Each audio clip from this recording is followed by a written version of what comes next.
Folks, this camera won't flip, so you're gonna have to deal with the front camera view.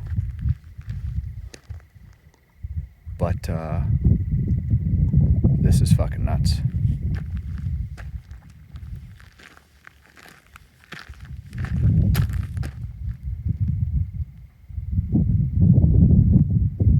Bryce Canyon's over there.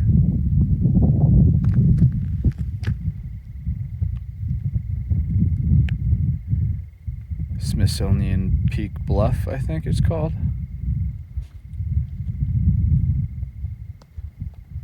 This sunset's been fucking nuts.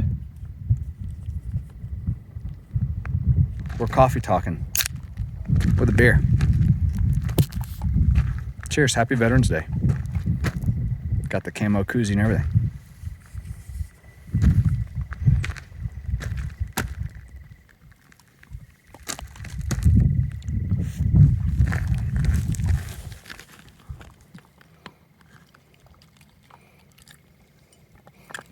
How is that, bud? Good? Nice. Let's talk living in a van with a dog. It's like perfect timing for that because Pilot is injured. I didn't take care of him.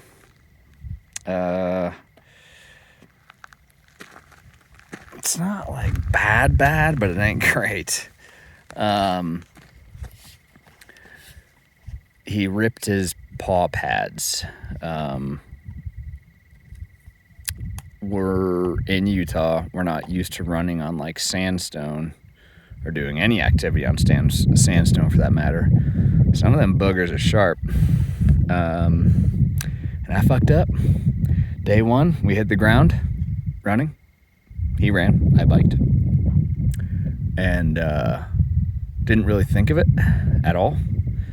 Hadn't been like putting like any of that bag balm or any of that kind of stuff on his pads ahead of time in prep for this. In hindsight, definitely should have done that. Anywho, living with a dog. I guess where I'm going with that is I'm still activitying and he's not. Bummer. So I look like the worst fucking dog owner in the world because I just found a little fence post and tied him up outside. It was in the shade. The sun's setting over there. So this is the shade. Relax, all you PETA motherfuckers. Water, food, good to go. He's on one of them extendable things, so it's not like he's like trapped like 3 feet away from the post.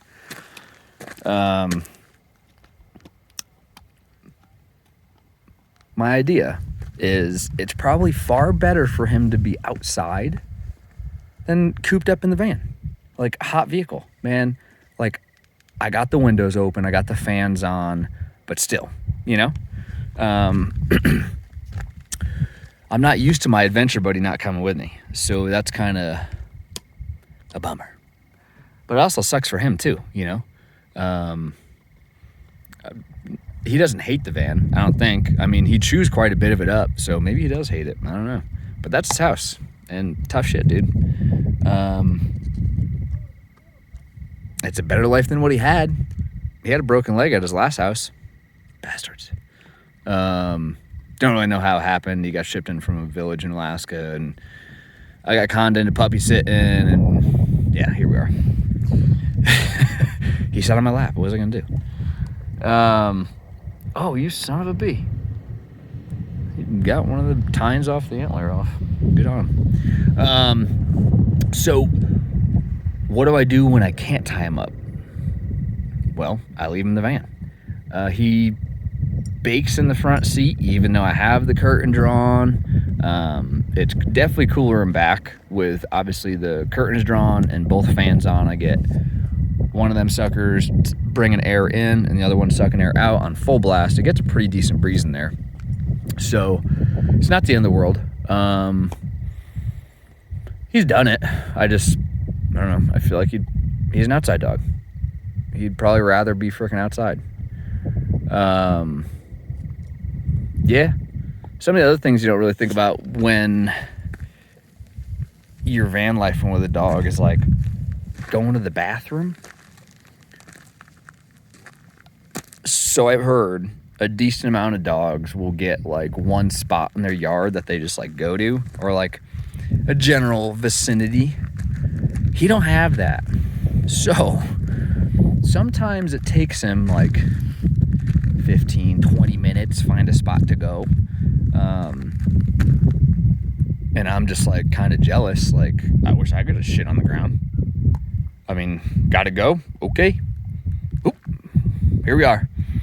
You don't gotta find, like, he doesn't need to find a place. Like, I don't know. His stuff takes up a good amount of room. I don't really even have that much for him. I have a dog bed, which I'm probably fixing to get rid of because he doesn't lay on it ever. He prefers the cold floor, even in the middle of winter. Toys, I try to cycle them out. I only have maybe like 6, 7 toys, which, I mean, that's not a lot, but it's kind of a lot when you're talking about a fairly small space. His food tub, the water bowl. That's another freaking thing. I got these like anti-skid, kind of heavy bottom bowls because I'm like, man, this dude's gonna be tipping that shit over all the time. Who's the only one to knock it over? Me. I do it roughly once a week since I've had the dog, which is since January 7th. No biggie, you know, once a week, just water everywhere. The paint on the water cabinet, like the small counter that's in there, is peeling because so much water has been sucked up by the plywood that now the paint's peeling. My shit's got tore up. He took just enough to be annoying out of the steering wheel. He's chewed up the e-brake handle to the point that I had to disassemble it in order to release my emergency brake that day. Good thing I had my tool bag with me. There's only been a couple times that I haven't brought that tool bag. And luckily the one time that I needed it, it wasn't really for me, it was to help somebody else. So like, it would have been nice, but it wasn't like the end of the world. What else about dog ownership in a van?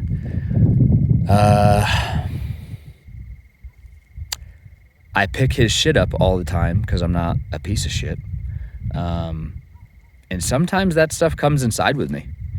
If we're somewhere that like there's not a trash can like right nearby, well, I carry dog shit in my van sometimes. That's a thing. Hair everywhere. Yep.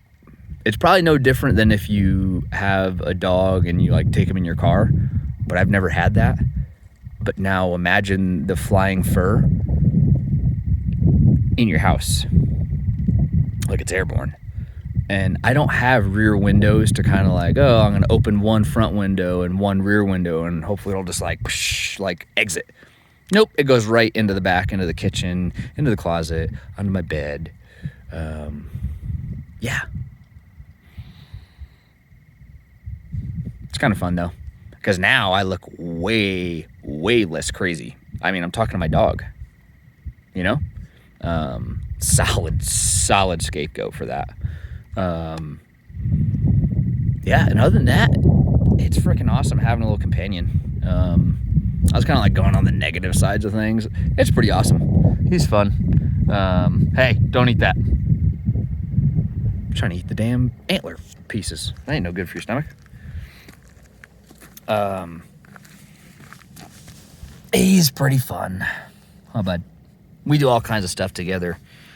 He likes it until he rips his pads. And then he's sad. But